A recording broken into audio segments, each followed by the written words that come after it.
Hello students, welcome back to our channel. CDP और EVS के part के बाद ये तीसरा पार्ट है इस वीडियो का। यूटेट का पेपर था आज जैसा कि आपको पता है। तो हम इस वीडियो में सॉल्व करेंगे मैथ्स के 30 क्वेश्चन, पेपर 1 यूटेट 29 सितंबर का। पहला क्वेश्चन सॉल्व करेंगे। देखिए, पहला क्वेश्चन है, जब छात्र को किसी नवीन समस्या का हल करना होता है तब वह प्रयोग करता है कौन सी विधि? तो यहाँ पर विश्लेषण विधि, एनालाइज करेगा उस चीज़ को। तो ऑप्शन सी इसका राइट आंसर हो जाएगा। नेक्स्ट क्वेश्चन है, ज्ञात से अज्ञात की ओर किस विधि में जाते हैं? ज्ञात से अज्ञात की ओर जाते हैं संश्लेषण विधि पे। ठीक है, ऑप्शन सी इसका राइट आंसर हो जाएगा। गणित की सर्वप्रथम विकसित शाखा है। ठीक है, इसका राइट आंसर हो जाएगा ऑप्शन ए, अंकगणित। अंकगणित सबसे पहली शाखा है गणित की। आगे चलते हैं, गणित की सर्वाधिक उपयोगी पुस्तक में, तो इसका राइट आंसर हो जाएगा ऑप्शन बी, पर्याप्त मात्रा में हल किए हुए उदाहरण और अभ्यास के लिए अधिक प्रश्न होते हैं। ठीक है, आपके पास एग्जाम्पल्स होंगे, लिमिटेड उसमें होंगे, क्वांटिटी में होंगे, और आपके पास अभ्यास के लिए, प्रैक्टिस के लिए अच्छे क्वेश्चन होंगे, तो वो गणित की उपयोगी पुस्तक मानी जाती है। आगे चलते हैं नेक्स्ट क्वेश्चन पे।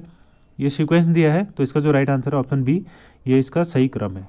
अगला है, दो संख्याओं को गुणनफल 42.987 है, तो उनमें से पहली संख्या 12.46 है, तो दूसरी संख्या क्या होगी? तो दूसरी संख्या 3.45 हो जाएगी। ऑप्शन डी इसका राइट आंसर हो जाएगा।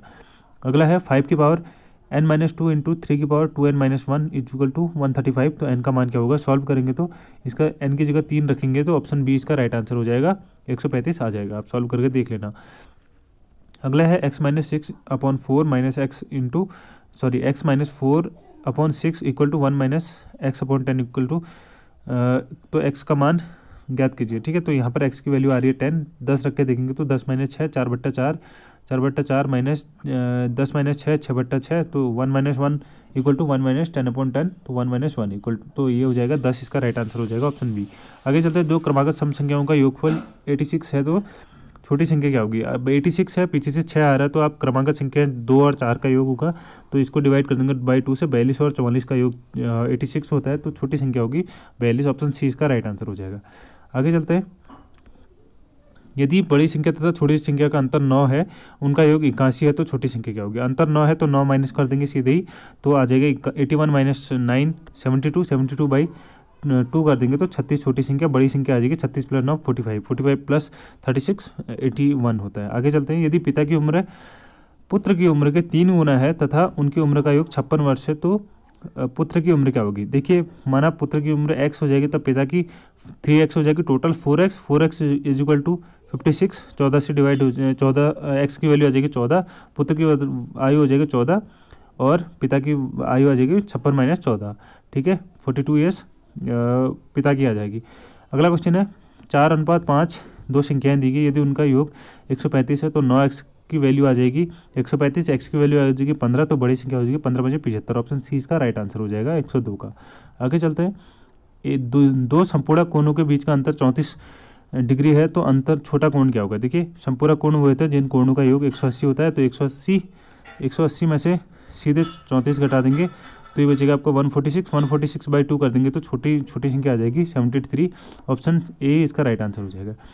संलग्न चित्र में x का मान क्या है? देखिए, ये एक सरल रेखा बन रही है, ठीक है, और ये बनेगा आपका ऊर्ध्वाधर शीर्षाभिमुख कोण है। ठीक है, 5x ये आपस में इक्वल होंगे, तो 5x आएगी, सरल रेखा पे 180 डिग्री का कोण बनेगा, ये 180 होगा, 5x ऊपर हो गया 10x, 10 और ये 2x, 12x की वैल्यू कितनी आ रही है? 12x की वैल्यू 180 आ रही है, तो x की वैल्यू आ जाएगी यहाँ से 15, तो 15 और x का मान कितना आ जाएगा? 15, ऑप्शन बी इसका राइट आंसर हो जाएगा। ठीक है, आगे चलते हैं, क्वेश्चन नंबर 105। किसी त्रिभुज का एक कोण सबसे छोटे कोण का दोगुना तथा दूसरा कोण, देखिए 3 कोण होते हैं त्रिभुज में, एक x है, दूसरा हो जाएगा 2x, और तीसरा हो जाएगा उसका सबसे छोटे कोण का 3 गुना, तो 3x। ठीक है, 3 की वैल्यू 3, 2 5 और एक 6x, 6x की वैल्यू कितनी आ रही है? 180, तो x की वैल्यू सबसे छोटा कोण हो जाएगा वो 30 आ जाएगा। ठीक है, ऑप्शन सी इसका राइट आंसर हो जाएगा। यदि त्रिभुज के कोण 2:3:4 में हो, तो न्यून कोण का मान क्या होगा? देखिए, 4 3 7 2 9, 9x की वैल्यू आ रही है 180, x की वैल्यू आ जाएगी यहाँ से 20, तो सबसे छोटा कोण 20 × 2 40, ऑप्शन ए इसका राइट आंसर हो जाएगा।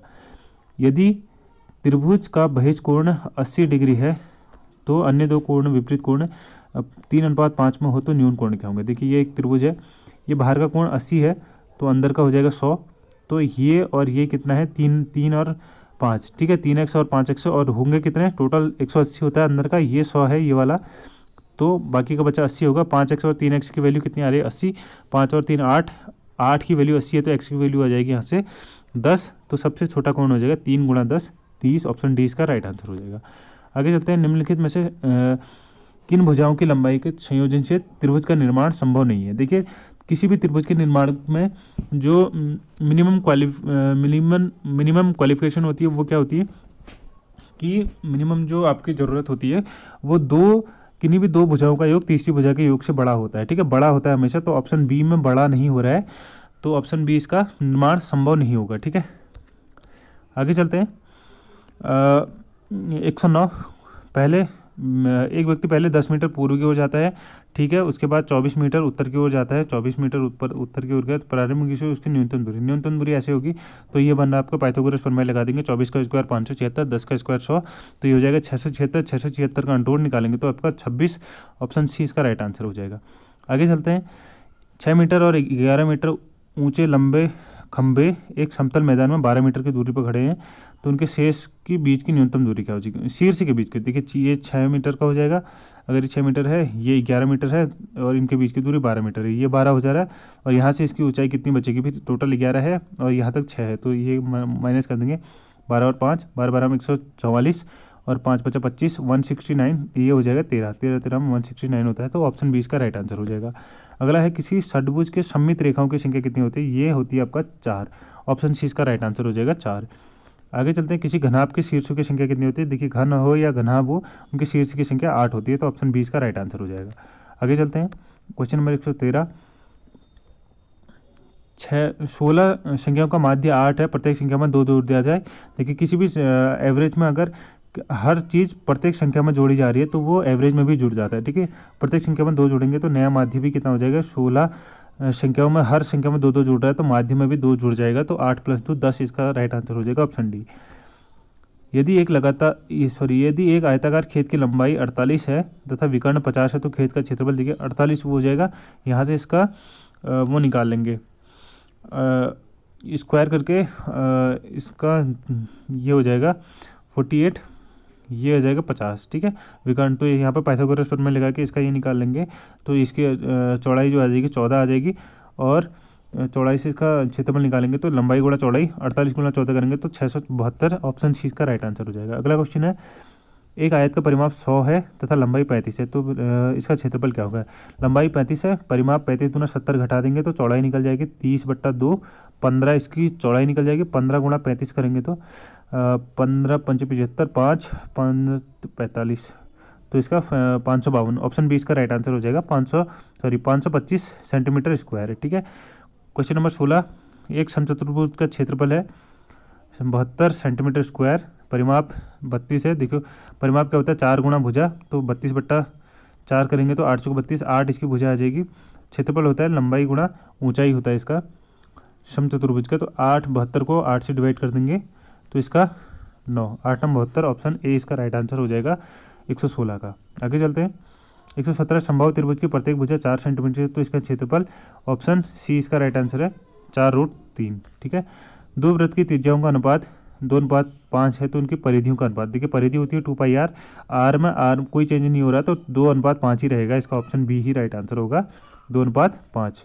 आगे चलते हैं, गणित के सिद्धांत सूत्रों तथा विषयों का विश्लेषण करने हेतु प्राप्त उद्देश्य, देखिए इसका कंफर्म नहीं है बट जहाँ तक चांसेस हैं इसका ज्ञानात्मक उद्देश्य और अवबोधात्मक उद्देश्य दोनों हो सकते हैं, ए और बी, मतलब ज़्यादा चांस है कि ए होगा और पॉसिबिलिटी है कि बी भी हो सकता है, ठीक है, मैक्सिमम चांस ए के सही होने के, ठीक है। आगे है, रेखा गणित में विभिन्न मापों को पढ़ना कौन सा प्राप्त उद्देश्य है, इसका जो राइट आंसर है ये हो जाएगा आपका अनुप्रयोगात्मक, ठीक है, एप्लीकेशन बेस्ड रेखा गणित होती है, तो ऑप्शन बी इसका राइट आंसर हो जाएगा। ये थे मैथ्स के 30 क्वेश्चन यूटेट पेपर 1 के, और बाकी के 2 सेक्शन मैंने पहले सीडीपी और ईवीएस के डाल चुके हैं, अगर आपने वीडियो वहाँ नहीं देखी तो उसको देख लीजिएगा, वहाँ से आप अपना स्कोर बता सकते हैं, कमेंट बॉक्स में अपना स्कोर जरूर बताइएगा। वीडियो पसंद आए तो वीडियो को लाइक करिएगा, चैनल को सब्सक्राइब करिएगा। थैंक्स फॉर वॉचिंग, मिलते हैं नेक्स्ट वीडियो पर, तब तक के लिए बाय।